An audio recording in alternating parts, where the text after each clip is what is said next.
How's it going, guys? So in this video, it's going to be a hardware comparison of two G&L USA made legacy guitars. So over here is a 2014 USA made G&L custom build, and this is one of my pride and joy. It's an absolutely beautiful guitar, as evident right here. It's pretty much a case cream that's rarely being played.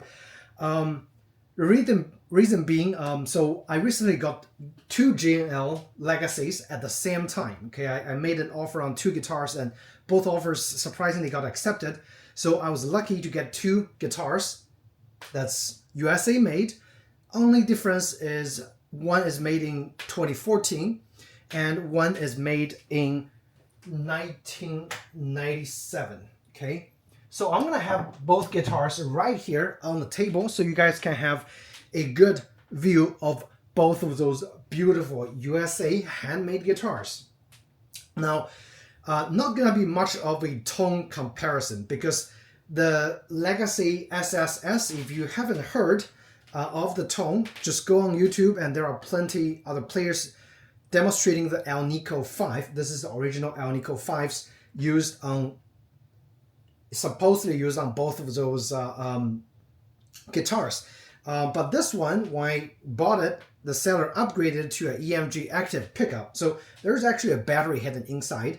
The active pickup have more output and much less noise compared to the traditional single coil design. This is G&L Alnico 5. And again, supposedly the single coil design hasn't changed much since the introduction of the Legacy. Now, hardware feature comparison, okay? So if you look closely, they look almost the same, but there are some subtle differences. I'll just start from the body side, okay? So let me actually just take this out of the case so we can look at both guitars side by side. And the reason I'm doing this video is because I actually just sold this beautiful vintage white one, and the lucky buyer is going to enjoy this guitar to the best of, to the best way he can.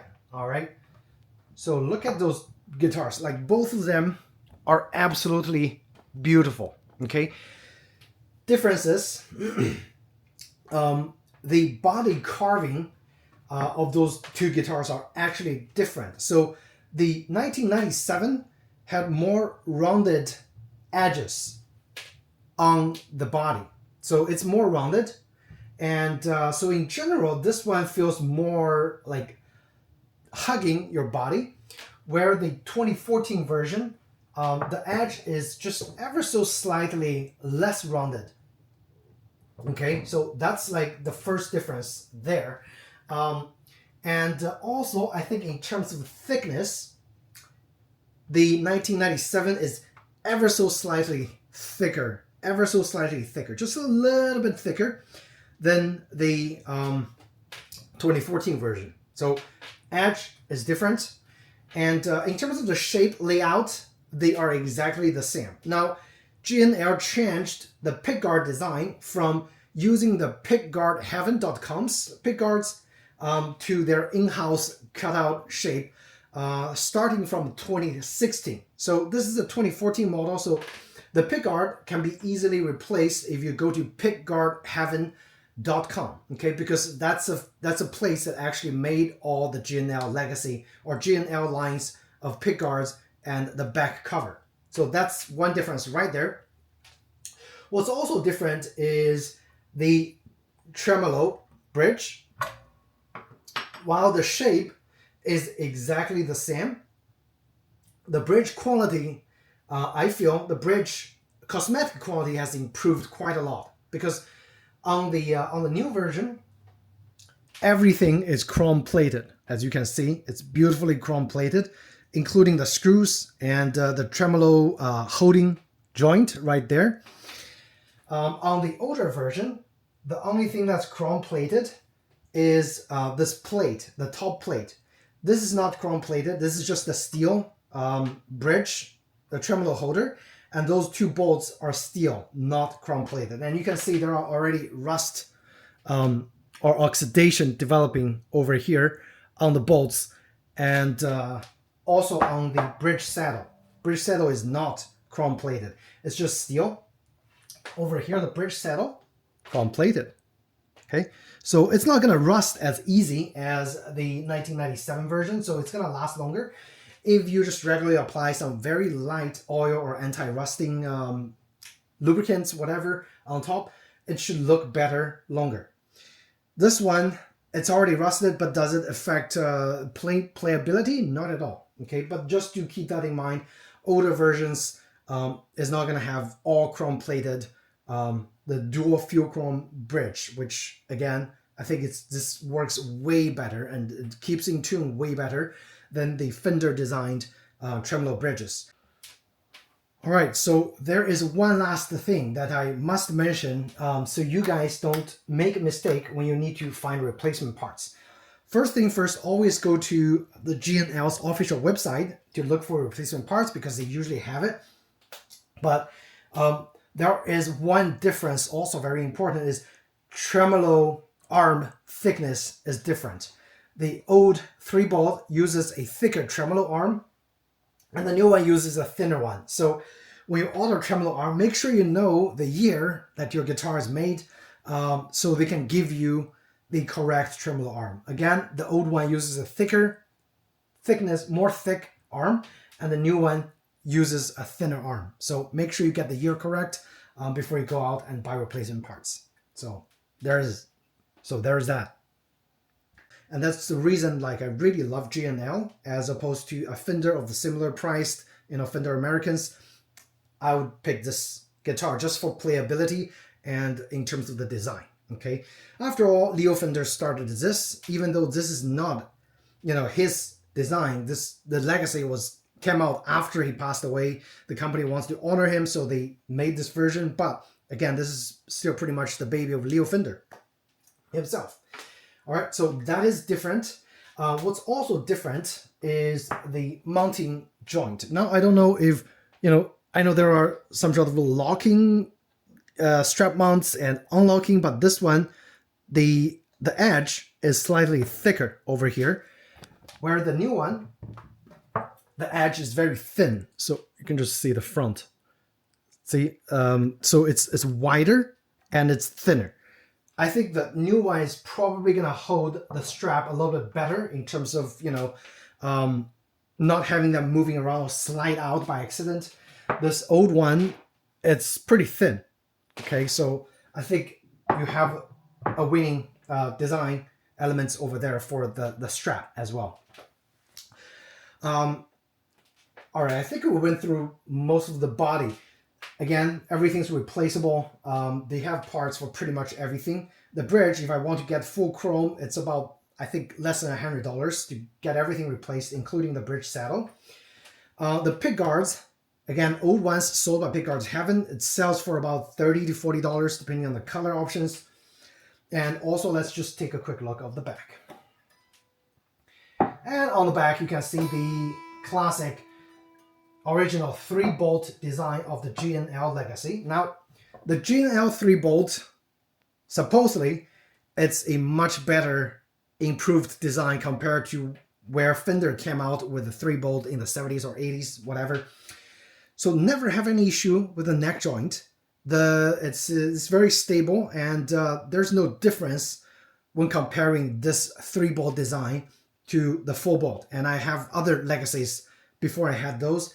No difference, okay? The only thing is cosmetically, I don't think this plastic piece looks as good as, say, a fully polished chrome plate of the 2014 G&L. Look at this, this is beautiful. What's also improved is the new one is going to have a 3-ply back cover, which looks a lot more classy compared to the 1997 version, the older version with a 3-bolt. The older version just basically had a very plain square back cover on here. So eventually, if look is something that you're going after, I would suggest either buy a new pick guard, I mean the back cover, which are actually compatible. So you can get this back cover, even though it's slightly larger, the bolt holes are exactly the same. So you can get a larger back cover, no issues. Also different is, as I mentioned about chrome plating, this is not chrome plated. This is just a piece of, it looks like brass or steel bridge. And this one is chrome plated brass. So in terms of resonance, both guitars are very, very similar. And the wood used in this one is a swamp ash, southern swamp ash. Supposed to be low density but good resonance. And this one is your traditional elder body, two-piece. I compared the resonance on both guitars by just strum one string and try to listen really closely with my ear on the body. The resonance are surprisingly the same. There's no difference in terms of resonance. Both of those guitars resonate forever. But in terms of the travel of the sound waves, this one, when you strum, the sound without any amplification travels further. And I don't know if it's because of the wood design or anything else that's being modified, but the sound travels further on the swamp ash version, and the sound doesn't travel as far, but again resonates about the same on the elder body version. Personally, I love swamp ash, so any chance I have, if I see a swamp ash body, I'll probably just get it. For example, this Music Man swamp ash. This is also one of the earlier vintage version. Look at how beautiful this is. So this guitar, I don't think I'm ever gonna sell, but swamp ash body, extremely lightweight. This silhouette is about 6 pounds. Now let's talk about weight. Okay, so as I said, swamp ash is supposed to be a light material. This one is actually surprisingly super heavy. This is a 9 pounds, okay, without the tremolo arm. And this one is 8 pounds. So interestingly, I guess a heavier guitar is going to have more sound wave traveling further distance. But do you really need that in an electric guitar? Probably not, because you're going to be amplified, and you probably don't want the sound to come out from here, which affects your actual sound that's coming out from the amp and or your multi-effects processor. So it's only cool that this is swamp ash, but this G&L Legacy from 2014 is going to work fantastically for all kinds of for your needs. Interestingly, as I discussed, the edge, this one is more rounded, this one is more less rounded, but there is a difference in the back. Okay, if you look closely at the neck joint, the old one is less polished. It's very square. Okay, so there's one part that the new one also improved, is this neck joint, super comfortable. It's very nicely rounded. Okay, it doesn't really bother you when you try to reach the higher strings. Rounded. So while the body of the old Legacy is more rounded, the neck joint is not. And the new one, while the body is less rounded, the neck joint is much more rounded. So it's an interesting, compromise between the roundness of those bodies. Now, yeah, that's pretty much the difference on the body. So let's move to the neck. Okay, so I don't know if you can see the reflections on the neck, but the new one had the new glossy coating. The old one still uses the semi-glossy coating that they featured in the past. Personally, I have a very sweaty hands. Like my hands now is already sweating. The glossy back on the new 2014 Legacy works better than the semi-glossy one. Even if I need to slide around, this slides more easily, even with a sweaty hand. This one, if my hand gets sweaty, it kind of just catches over here, so it doesn't slide as well. So I think there are improvements to the 2014 version of the Legacy compared to the original 3-bolt neck in terms of the paint. If you have a regular hand, I think non-sweaty hand, both of those guitars is going to work just as good. And personally, I like matte finish. It just looks more professional. I don't know, one way or the other, it looks more professional. This one just looks a little glossy and cheap, but surprisingly, it works a lot better than the semi-glossy one. The head shape hasn't changed. I don't know why people hate this head shape, but I think this head shape looks way better than the Fender's giant and chunky head shape. Okay, so the difference between the newer version and the older version, I don't know if it's because of the custom order, but the older version had the USA-made Spiegel, maybe that's a brand, Spiegel locking tuner, and the new one just had the G&L non-locking tuners. And I believe those are made by Schaller in Germany, but correct me if I'm wrong. But there are differences. This is non-locking, this is locking. They stay in tune perfectly fine. However, I always prefer a locking tuner. So if you have a chance, G&L sells locking tuners on their website for only $79. Great value. I had to spend close to $200 to get locking tuners to upgrade this Music Man Silhouette from Schaller, and that was almost twice the cost of the G&L. So I would say G&L is very honest when they're trying to sell you replacement or upgrading parts, right? So there are the difference. Non-locking on the newer one.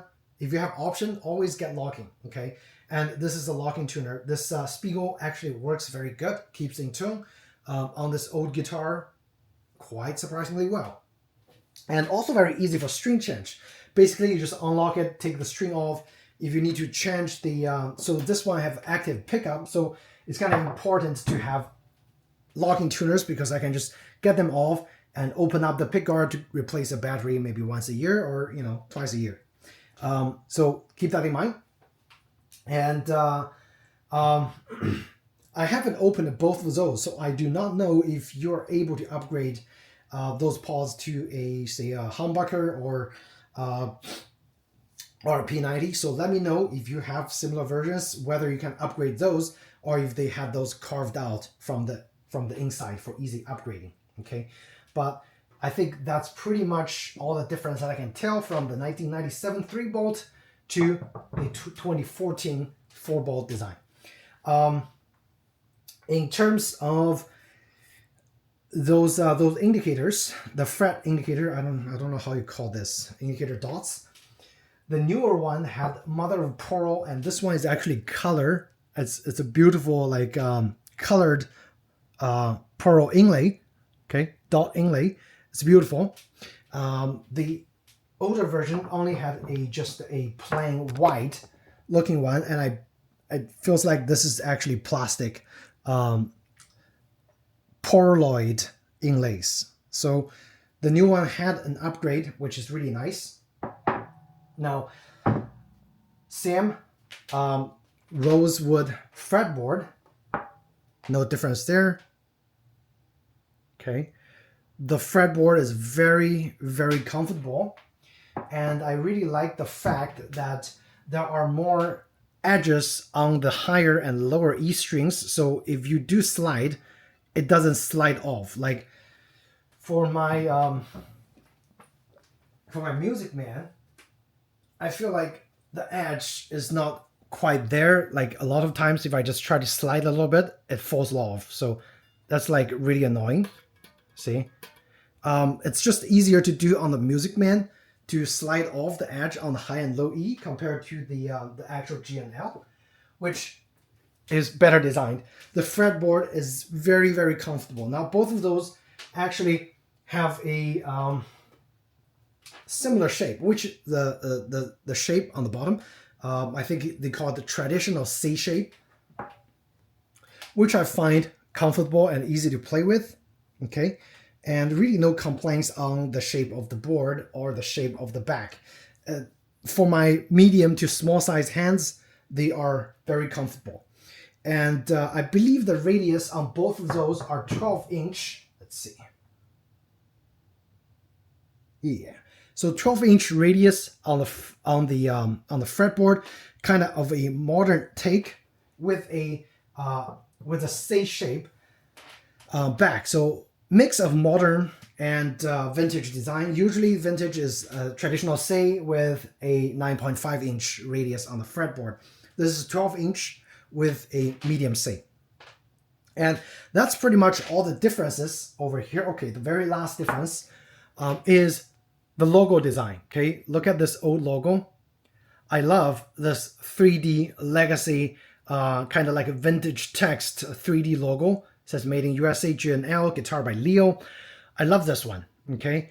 I think the old logo on the 3-bolt looks way better than this plain white logo right here. Let me know, what do you think, okay? I think the old one looks better. The new one just looks kind of cheap and cheesy. Yeah. This new text they're using almost feels like Comic Sans on the Legacy. But this paint had a gold inlay or like gold sparkle now, compared to the old one. I don't think there's a gold sparkle. Let's see. So that's the last difference over there. Yeah, it's also got a little bit of the gold sparkle.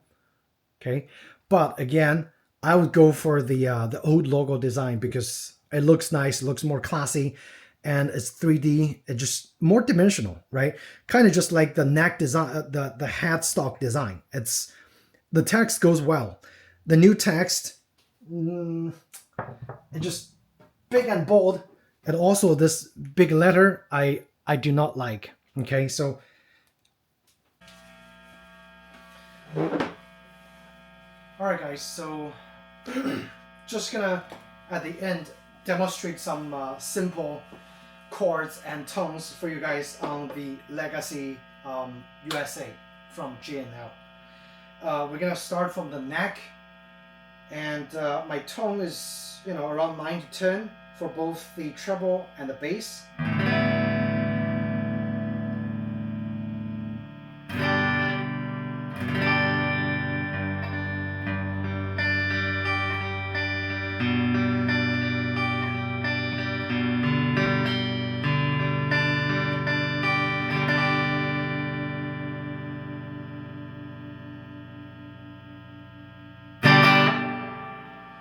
So that's the neck.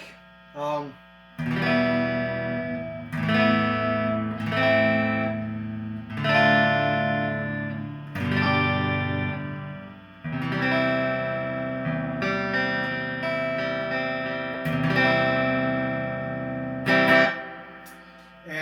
let's try the in-between neck and the middle. You can hear the hum has been cancelled, but the output is also kind of reduced. So it's slightly, it's less loud.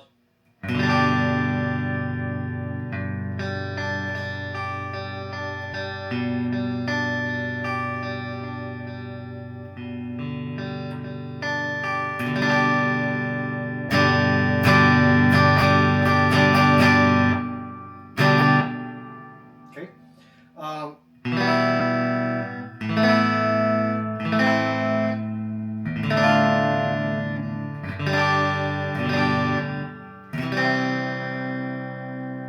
So that's in between, and I'm gonna switch to the middle. The hum is back. Again, this is a single coil, so you're gonna have more definition, but you're not gonna get rid of that hum without any kind of additional assistance. So keep that in mind.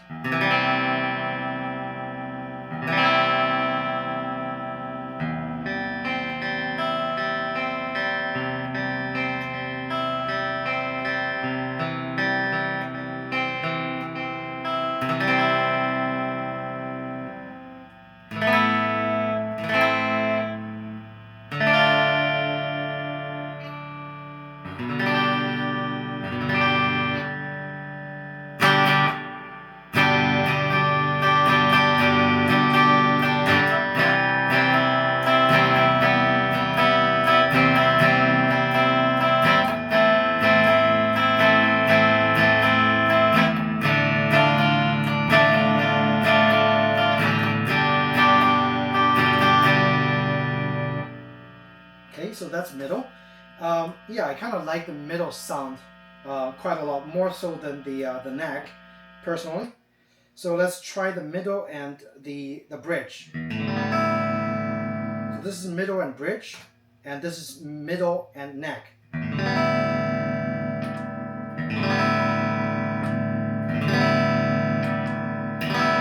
The middle and the bridge is getting more kind of that cracky, twangy sound because the bridge is very twangy. Okay, so this is again middle and the bridge combined.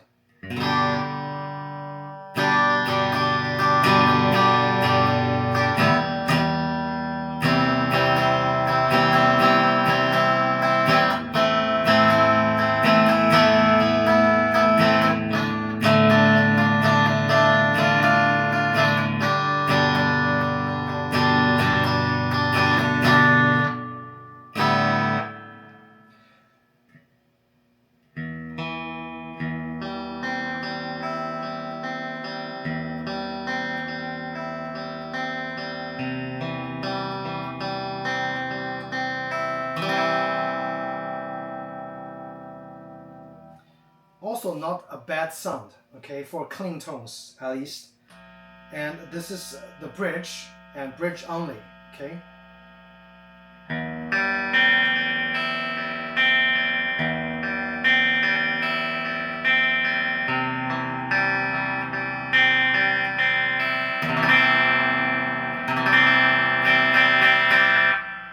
So you get that, you know, classic bridge sound.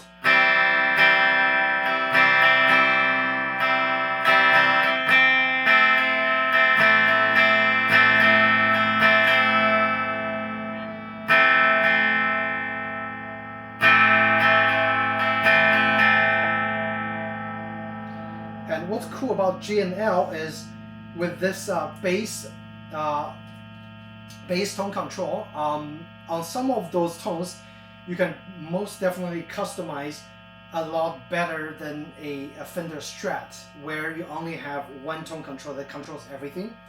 So that's also an advantage of the G&L that I really like, as opposed to the Fender designed, you know, the Fender Strat. Okay.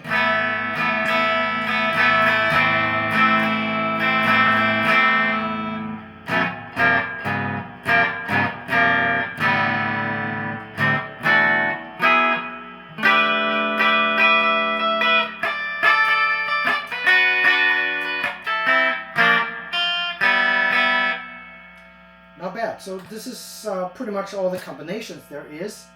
I don't know if I can demonstrate some distorted tones. Let me see. I can't remember.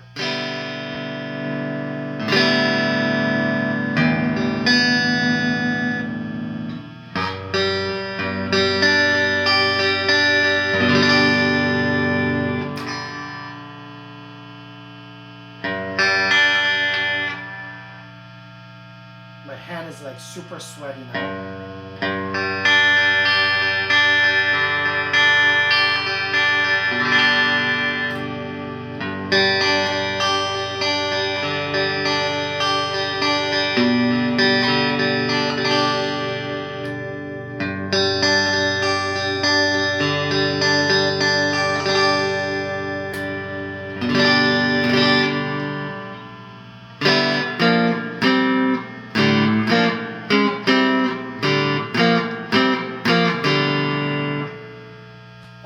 Yeah, so I guess if you're getting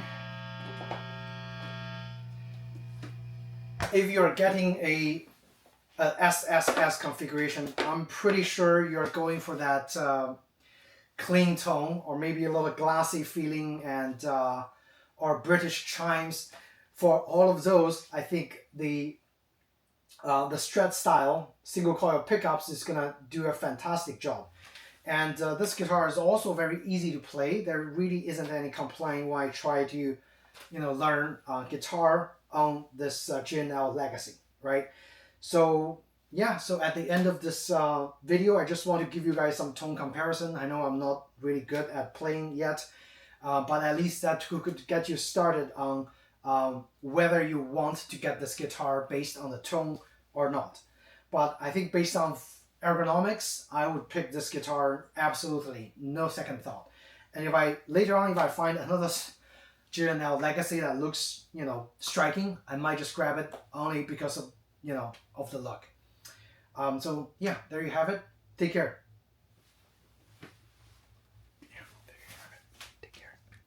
That's pretty much it. So I'm gonna sum it up. I think in terms of playability, it's gonna be very similar on those guitars, and it really comes down to those small details that I talked about in the video.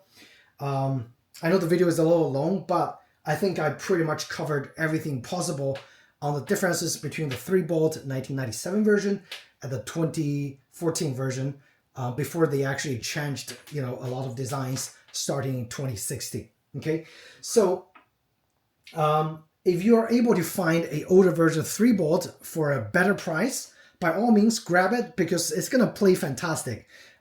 There are some small differences, mostly cosmetic. For example, non-chrome coated parts and just slightly more edgy neck joint. But other than that, and it's probably gonna come with a locking tuner. And again, my opinion, the headstock text is way better. Yeah, but if you absolutely need a modern strap style guitar, by all means grab one that's the 4-bolt design. It's improved in terms of improved playability ever so slightly, more rounded head neck joint for easier high fret reaching, and chrome plated. And even though the edge is less rounded, it doesn't really matter. This is actually slightly slimmer neck as opposed to this one, a slimmer body design thickness compared to the old one. I just noticed the one last difference is that those dot indicators over here is on the rosewood, and over here it's actually on the neck. I actually prefer this one more because it's easier to see where your hand is at when the dot is actually off the fretboard. Okay, so that, I think, again, this is pretty much comes down to personal preference. And yeah, by all means, old and new, all fantastic guitars. Really absolutely no complaint about G&Ls. They are just built with highest build quality for the price that you're gonna be spending on, I guess, similarly priced Fender and also Gibsons. Build quality wise, this is way out there. Okay, very, very good build quality. There's no compromise at this price range. Slightly more than $1,000, you get a fantastically built guitar with great pickups and that vintage tune that you're looking after. So that's it. I hope you guys found this video helpful, and if you did, please do hit the like button or subscribe to my channel. I'm a beginning guitar player, so I'm still learning from the very beginning stage, but I do love beautiful looking guitars. So I collect, and sometimes I restore the guitars. Yeah, so keep subscribed, and if there are new guitars coming out, I will always probably just do a hardware overview. Okay, thanks again, and I'll see you guys in the next video. Take care.